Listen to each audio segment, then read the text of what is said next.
Hello guys, দেখছেন একটা হুজুর ছেলে কাজ করছে। সে কাজ করার মাধ্যমে একটি আজান দিয়ে পড়ে। সে আজানে শুনে সে মসজিদে যাওয়ার নামাজে পড়ার ধান্দা করে। তারপরে একটি পানির এর মধ্যে যেয়ে সে ওযু করে। ওযু করার পরে সে নামাজ পড়বে। নামাজ পড়ার জন্য কোনো মসজিদ পায় না। তো একটি কলা গাছের ওখানে নামাজের জন্য যায়। আরেকটি খারাপ ছেলে আসে। পরে একটি খারাপ ছেলে এসে বলে আজকে 14 ফেব্রুয়ারি ওই হুজুরটি কলা বাগানে কি করছে। এই হুজুরদের জন্য আজকে আমাদের বাংলাদেশে এই অবস্থা। এই হুজুরকে আমি লাঞ্ছিত করব। পরে সেই যায় দেখে হুজুরটি নামাজ পড়ছে। নামাজের পর হুজুর ছেলেটি কিছুক্ষণ অপেক্ষা করলো আর বলল, না হুজুর ভালো কাজ করছে। তো হুজুরের নামাজের পর ছেলেটি বলল,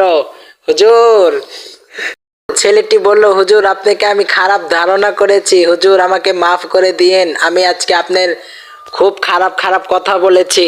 হুজুর বলল, আরে ভাই, মাফ করার মালিক আল্লাহ, তুমি আল্লাহর কাছে মাফ চাও, তাহলে তুমি সব পাবে।